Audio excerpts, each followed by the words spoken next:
Assalamualaikum warahmatullahi wabarakatuh. Selamat datang kembali di channel Triwibowo Ilmu yang akan berbagi informasi seputar dunia pendidikan. Dan pada kesempatan video kali ini saya ingin berbagi informasi tentang panduan penerimaan peserta didik baru untuk jenjang SMK, SMA, SLB negeri di Jawa Timur tahun 2022.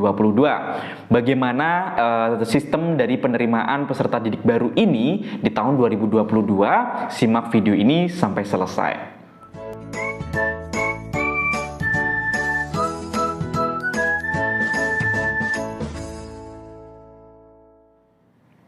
Tapi sebelum memulai video ini, untuk mengawali tontonan atau tayangan video ini, silakan mengawali dengan klik tombol like, subscribe, dan aktifkan lonceng notifikasi agar kalian menjadi orang pertama yang tahu dan mendapatkan informasi jika saya mengupload video-video terbaru di channel ini. Baik, sekarang kita masuk untuk pendaftaran penerimaan peserta didik baru tahun 2022 untuk jenjang SMA, SMK, SLB negeri di Jawa Timur.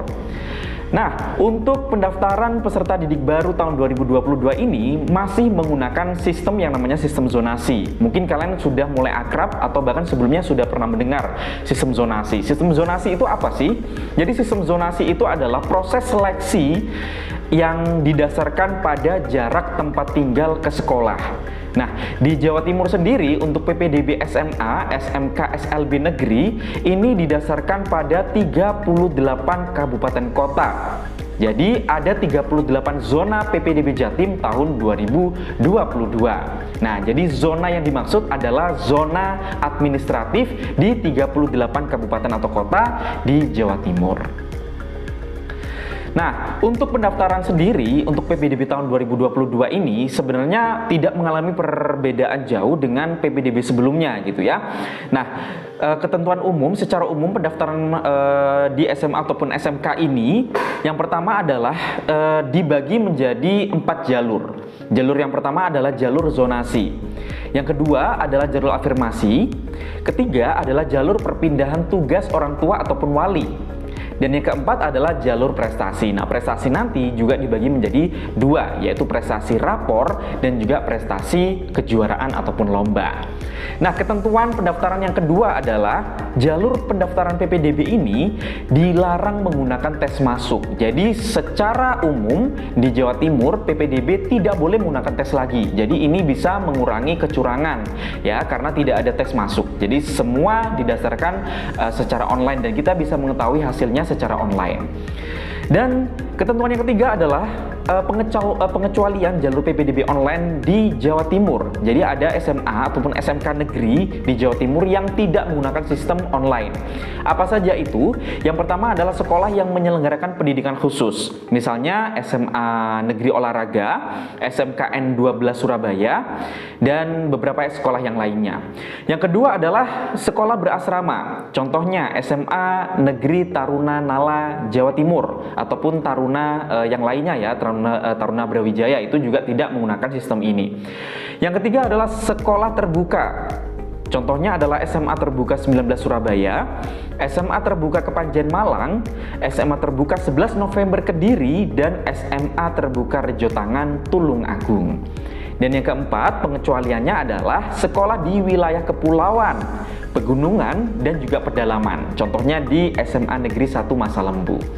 Dan ketentuan yang kelima atau sekolah pengecualian yang kelima adalah sekolah di daerah yang jumlah penduduk usianya tidak dapat memenuhi ketentuan jumlah peserta didik dalam satu rombel. Jadi misalnya di sekolah di daerahmu gitu ya, jumlah masyarakatnya sedikit sehingga sedikit orang yang sekolah dan pagu ataupun rombel yang sudah disediakan itu tidak memenuhi, sehingga ini bisa dilakukan sistem yang non-online ini atau sistem online. Jadi sekolah-sekolah itu yang boleh menyelenggarakan sekolah pendaftaran di luar PPDB online ini.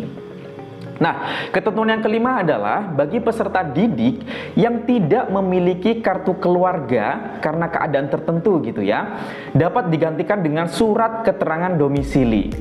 Nah, keadaan-keadaan tertentu yang dimaksud di dalam juknis ini adalah misalnya nih, yang pertama adalah bencana alam. misalnya para pengungsi bencana alam gitu ya, dan juga bencana sosial, contohnya di daerah pengungsi akibat kerusuhan ataupun konflik sosial. Tapi secara umum di Jawa Timur saat ini alhamdulillah sepertinya tidak ada yang terkena bencana-bencana seperti yang saya sebutkan tadi, baik bencana alam ataupun bencana sosial. Nah, yang keenam ini adalah SMK dapat memprioritaskan calon peserta didik yang berdomisili terdekat dengan sekolah dengan kuota 10% dari daya tampung sekolah melalui jalur zonasi SMK. Nah, untuk detail kuota dari SMA ataupun SMK nanti akan saya jelaskan. Yang ketujuh adalah ketentuan umum.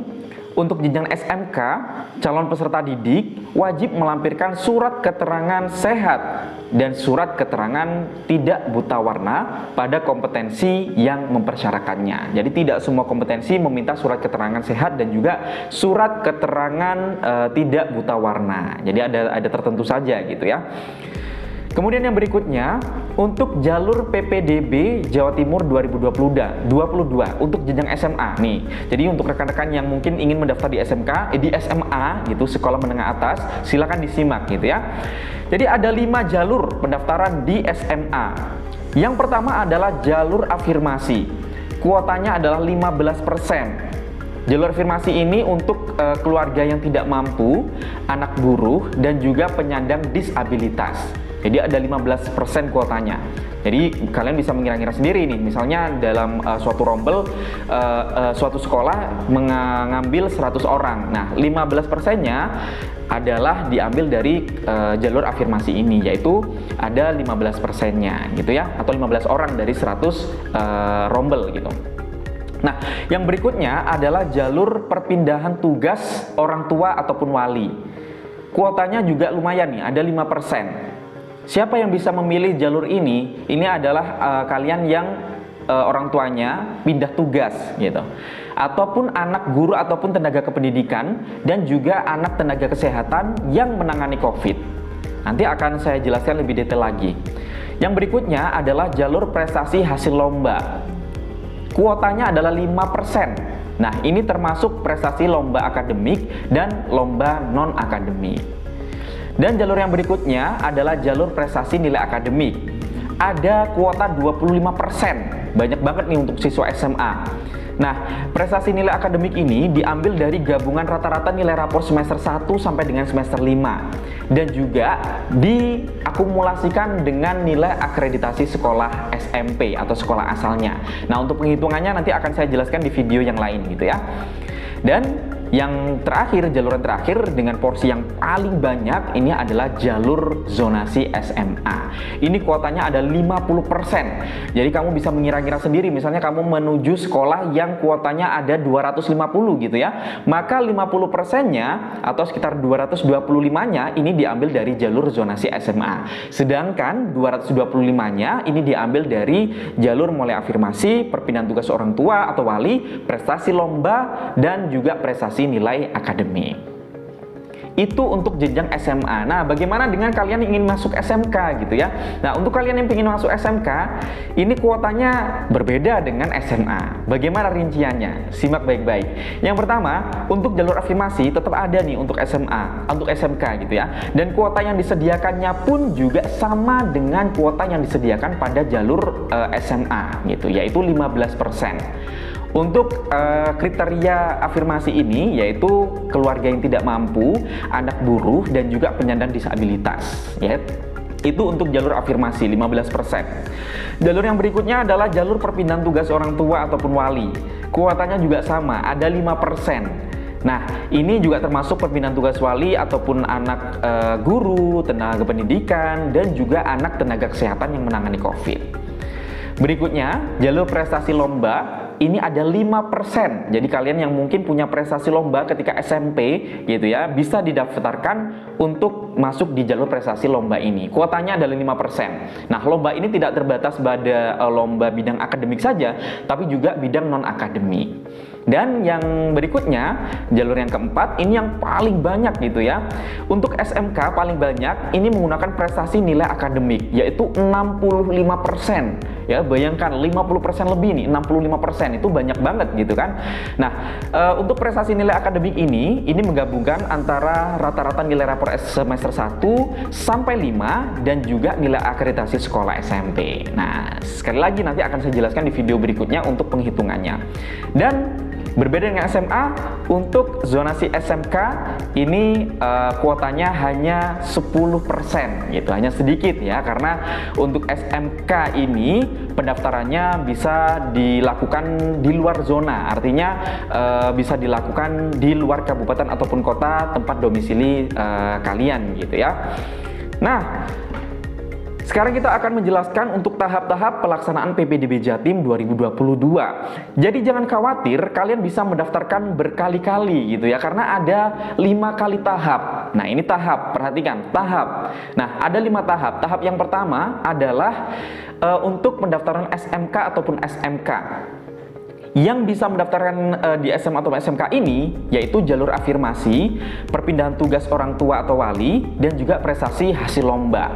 Ini kalian bisa mendaftarkan di tahap yang pertama ya, dengan waktu yang berbeda. Tentu saja untuk tahap pertama ini waktunya paling awal gitu ya.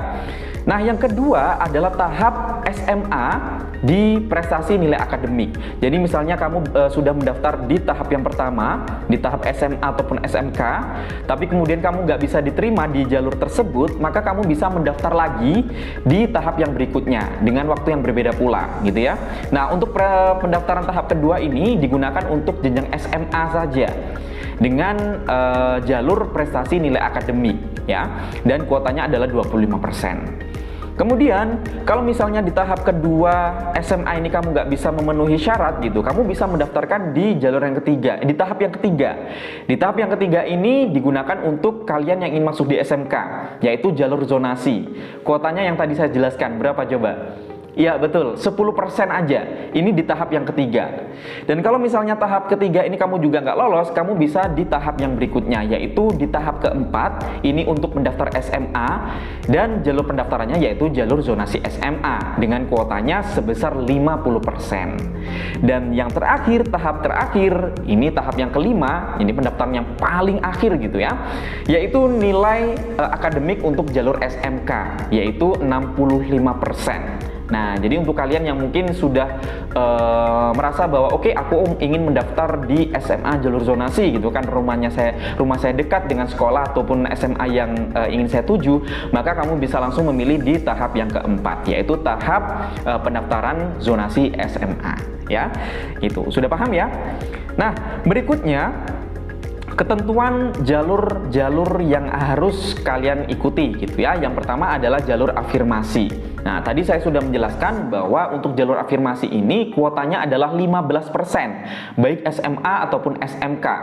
Gitu. Nah, untuk seleksi SMA ini hanya dalam zona ataupun zona yang berbatasan. Jadi jalur afirmasi ini kalau misalnya kamu mendaftar SMA hanya bisa mendaftar di zona kamu aja. Misalnya kamu di daerah Tuban, maka kamu hanya bisa mendaftar di daerah Tuban aja. Dan zona yang berbatasan dengan kabupatenmu. Misalnya nih, saya tinggal di Kabupaten Tuban itu di Kecamatan Rengel atau Kecamatan Parengan. Di mana Kecamatan Parengan ini berbatasan langsung dengan Kabupaten Bojonegoro. Maka kamu bisa mendaftarkan di zonasi yang Bojonegoro juga gitu ya.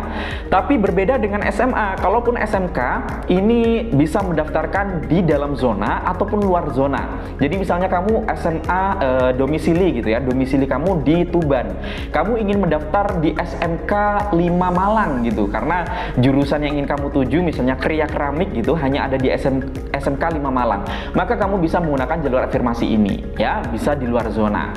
Tapi syaratnya adalah kalian hanya bisa memilih satu sekolah saja dalam satu kali pendaftaran, yaitu jalur afirmasi ini.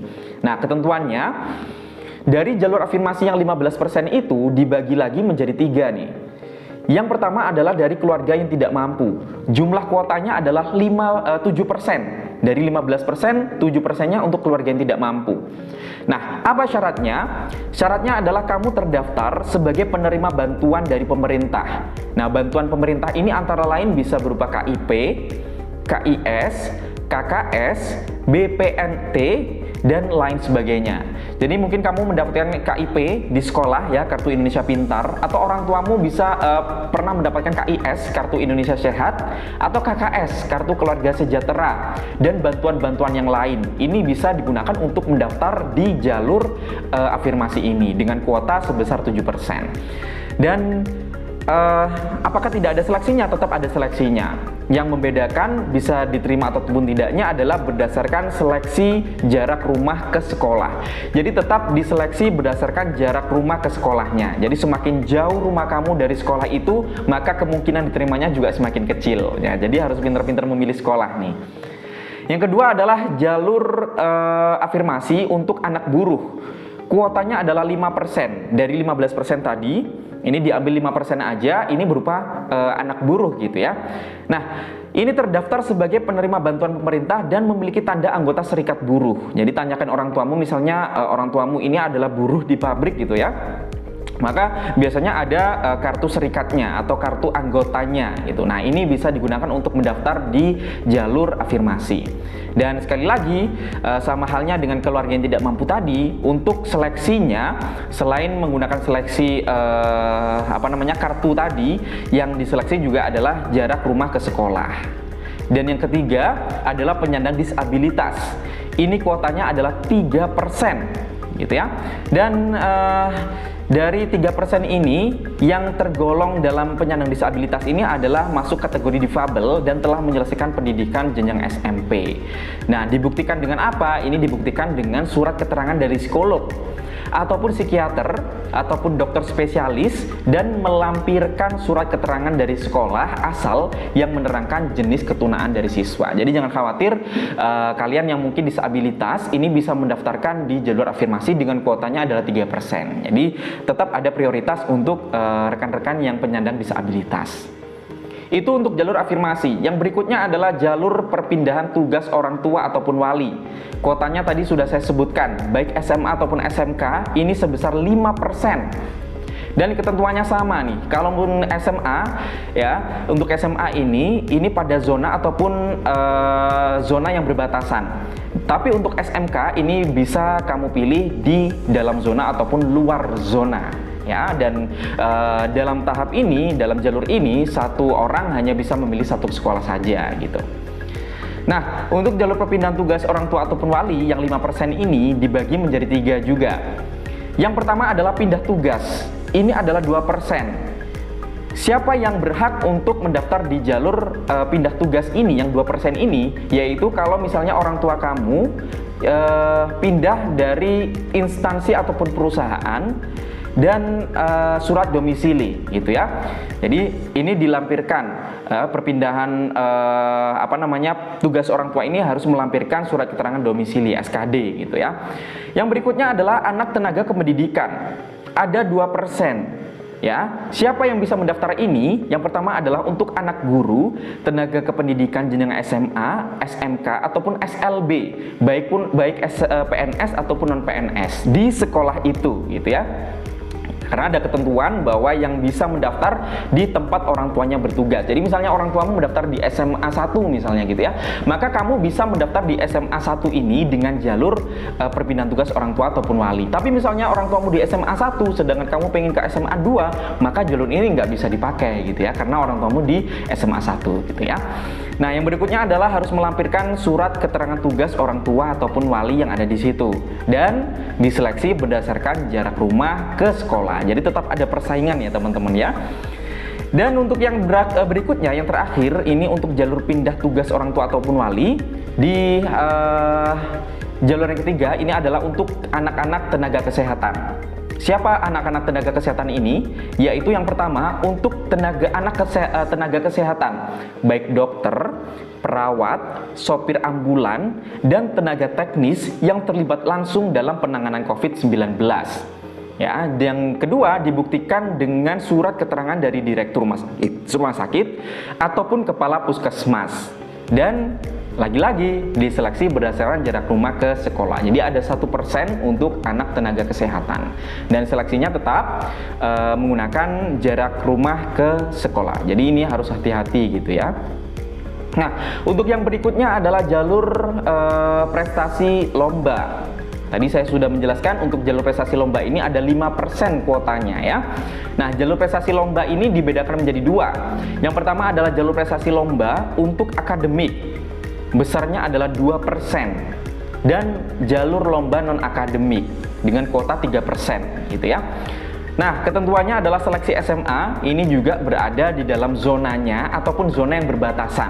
Sedangkan untuk yang SMK ini boleh di dalam zonanya ataupun di luar zonanya gitu ya. Jadi bisa lintas zona. Kamu rumahmu Pasuruan bisa mendaftarkan ke Malang, bisa mendaftar ke Banyuwangi, bisa mendaftar ke Madiun gitu ya. Karena untuk SMK ini bebas. Tapi sekali lagi bahwa untuk jalur ini hanya diizinkan untuk memilih satu sekolah saja. Nah, perlombaan atau kejuaraan yang dilaksanakan ini boleh berjenjang ataupun tidak berjenjang ya. Yang kedua adalah diselenggarakan oleh instansi pemerintah ataupun swasta, baik di tingkat kabupaten atau kota, provinsi, nasional, dan internasional.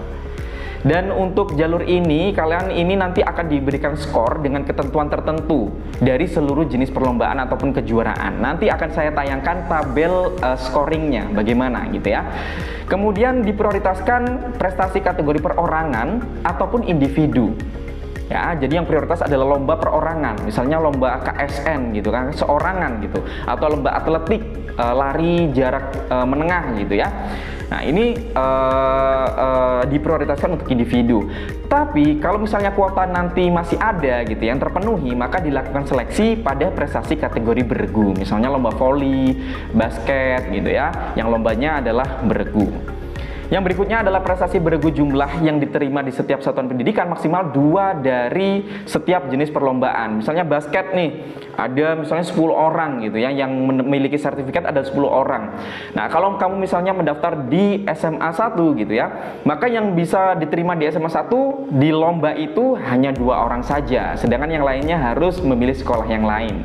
Nah, untuk siapa yang bisa diterima, kembali lagi bahwa seleksinya berdasarkan jarak atau zonasi. Dan apabila di dalam sertifikat ini tidak tertulis jenjang lomba, maka harus dilampiri surat keterangan dari kepala sekolah asal tentang jenjang lombanya itu apa gitu ya. Itu untuk prestasi hasil lomba. Nah, ini adalah contoh dari sistematika penghitungan skor jalur prestasi lomba ya, baik beregu maupun non beregu. Di sini bisa kita lihat nih. Misalnya kamu menang juara 1 lomba yang berjenjang tapi individu gitu. Juara 1 kabupaten, maka skornya adalah 16. Juara provinsi juara 1 skornya 32. Juara nasional skornya 64 dan juara internasional ini skornya 128. Nah, jadi bisa kalian lihat sendiri di tabel ini gitu ya. Kalian ingin mendaftar di prestasi yang apa? Prestasi akademik yang berjenjang atau tidak berjenjang, yang beregu atau tidak beregu, ataupun prestasi non akademik. Nah, tapi di sini dijelaskan juga bahwa khusus hafiz Al-Quran ini juga ada kuotanya nih. Kalau misalnya hafal 5 sampai 9 juz, ini ada skornya yaitu 16 ya. Jadi setara dengan juara provinsi jenjang individu gitu ya. Nah, untuk hafal 10 sampai 19 juz ini ada 32 skornya dan lain sebagainya, bisa dilihat di tabel ini gitu ya. Yang berikutnya adalah ketentuan jalur prestasi nilai akademik SMA ataupun SMK. Nah, ini paling banyak untuk SMK nih ya. Nah, jadi ketentuan jalur prestasi nilai akademik ini gabungan rata-rata nilai rapor semester 1 sampai semester 5 digabung dengan nilai akreditasi sekolah asal, yaitu SMP asal kalian gitu ya. Nah, untuk prestasi nilai akademik sendiri itu dibagi menjadi 2, yaitu gabungan rata-rata nilai rapor semester 1 sampai semester 5 dan juga akreditasi nasional. Nah, untuk gabungan nilai rata-rata ini persentasinya itu adalah 70% ya. Dan untuk akreditasinya itu 30%. Di video lain nanti saya akan mencoba untuk mensimulasikan bagaimana cara menghitungnya. Nah, untuk nilai rata-ratanya dari semester 1 sampai semester 5, ini mata pelajaran yang diambil dari pelajaran pendidikan agama, pendidikan kewarganegaraan, bahasa Indonesia, matematika, IPA, IPS, dan bahasa Inggris. Jadi itu aja ya. Sedangkan nilai akreditasi ini menggunakan nilai angka dengan ketentuan kalian bisa menanyakan skor akreditasi kalian kepada sekolah kalian gitu, atau bisa juga dilihat di website BSNP gitu ya. Jadi kita bisa melihat nanti untuk cara melihat nilai akreditasinya akan saya jelaskan di video lain gitu ya.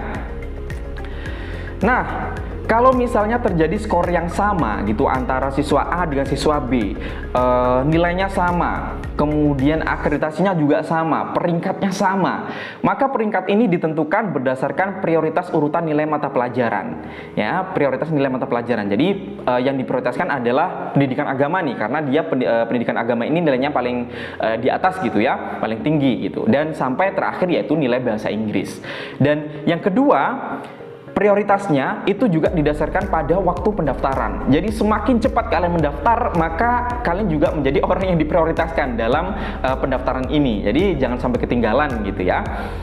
Nah, sekolah di dalam zona dapat menerima pendaftaran dari dalam luar zona dan zona yang berbatasan. Dan kalian bisa memilih 3 sekolah tujuan. Yang ketiganya ini dapat di dalam zona ataupun 2 di dalam zona dan 1 di luar zona. Maksudnya begini, sekolah ini yang di dalam zona ini dapat menerima pendaftar dari dalam dan luar zona pada zona yang berbatasan. Itu untuk SMA gitu ya. Jadi tadi saya jelaskan antara Tuban dengan Bojonegoro karena berbatasan, maka ini bisa mendaftar di zona yang berbatasan gitu. Dan yang kedua adalah kalian dapat memilih 3 sekolah. Ya, kalau yang tadi hanya cuma 1 sekolah, untuk jalur ini, jalur prestasi nilai akademik ini, kalian bisa memilih 3 sekolah gitu ya, dengan ketentuan yang 2 ini di dalam zona, ya, dan yang 1 ini di luar zona. Tapi misalnya kalian ingin mendaftarkan di dalam zona aja 3-tiganya, itu juga boleh ya. Tapi kalau ingin memilih di luar zona atau zona yang berbatasan, ini harus memilih 1 aja. Sedangkan zona yang lain harus zona yang di dalam zona gitu ya. Nah, berikutnya, ketentuan yang berikutnya adalah untuk jalur zonasi SMA, kuotanya adalah 50%. Banyak ya.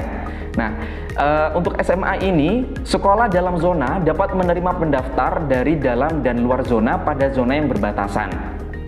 Yang kedua, calon peserta didik baru dapat memilih 3 sekolah tujuan. Ketiganya dapat di dalam zona atau 2 di dalam zona dan 1 di luar zona. Tadi sudah saya jelaskan gitu ya. Yang ketiga adalah sekolah pada kabupaten atau kota yang berbatasan provinsi dapat menerima pendaftar dari luar provinsi yang berbatasan selama pagu belum terpenuhi atau tidak terbatasi kuota. Jadi misalnya nih Tuban gitu ya, daerah Jatirogo itu berbatasan dengan Kabupaten Rembang yaitu Kecamatan Sale. Andaikan jalur zonasi SMA Jatirogo tidak terpenuhi, maka SMA Jatirogo bisa memilih atau mengambil siswa dari zona provinsi Jawa Tengah yaitu Kecamatan Sale. Ini bisa mendaftar. Tapi syaratnya itu tadi 1, yaitu kuotanya masih belum terpenuhi. Dan yang keempat adalah domisili calon peserta didik baru berdasarkan alamat kartu keluarga yang diterbitkan paling singkat yaitu 1 tahun sejak tanggal pendaftaran PPDB 2022 tahap 1 yaitu tanggal 20 Juni tahun 2022. Jadi pastikan anak-anak bahwa kakak kalian itu minimal harus 1 tahun gitu ya. Kalau kurang dari 1 tahun, misalnya usianya masih 8 bulan, 5 bulan gitu baru terbit, itu nggak bisa dipakai karena ketentuannya minimal 1 tahun ya. Kemudian ketentuan yang berikutnya adalah untuk KK baru yang diterbitkan kurang dari 1 tahun karena terpaksa gitu ya, karena sesuatu hal ini harus dilampiri surat keterangan dari Dinas Kependudukan dan Catatan Sipil di kabupaten ataupun kota setempat dengan disertai penjelasan alasan perubahan kartu keluarga.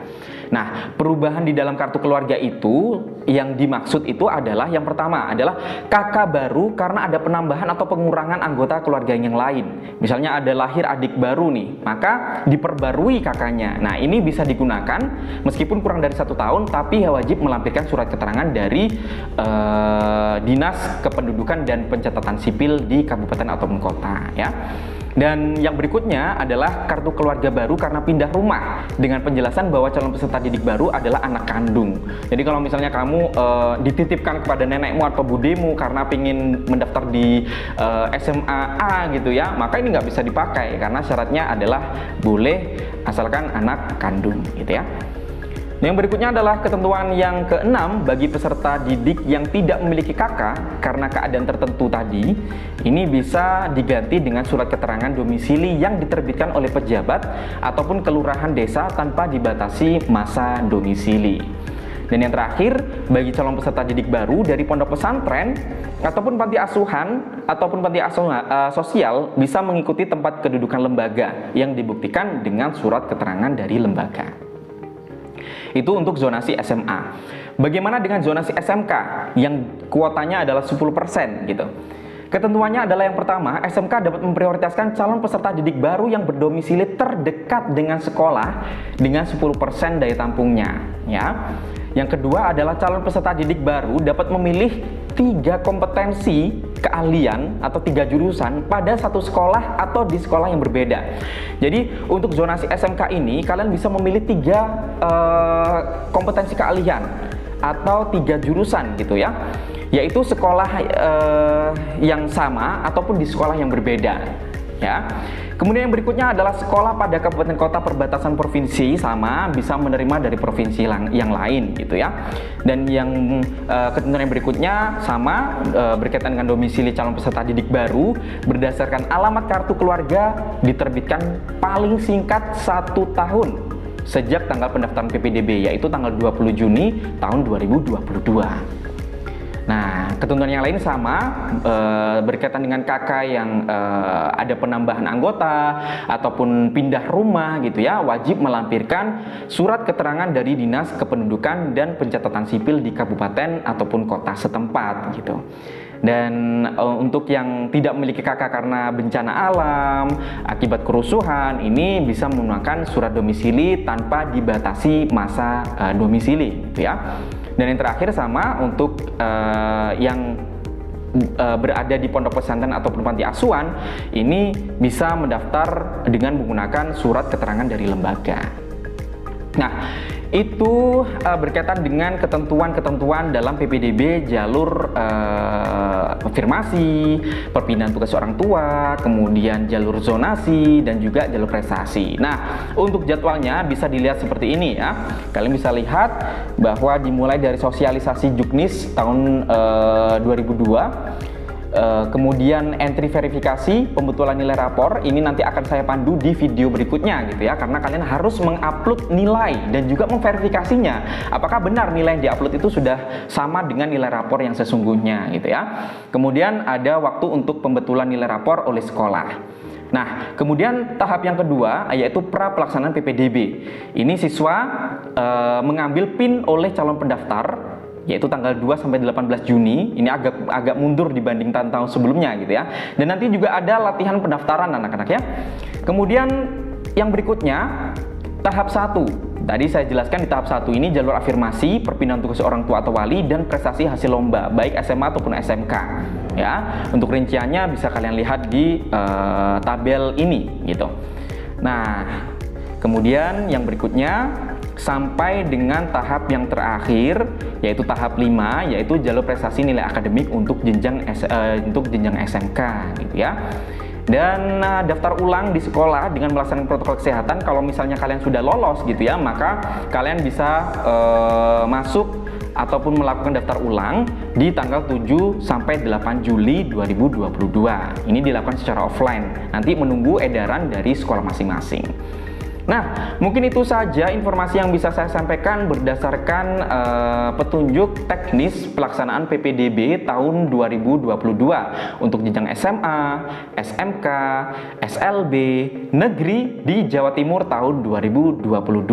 Kalau misalnya kalian mengalami kendala ataupun masih ada hal-hal tertentu yang masih belum dipahami dari penjelasan saya ini, kalian bisa menanyakan di kolom komentar ya. Jadi jangan takut untuk bertanya di kolom komentar, nanti akan berusaha saya balas ya.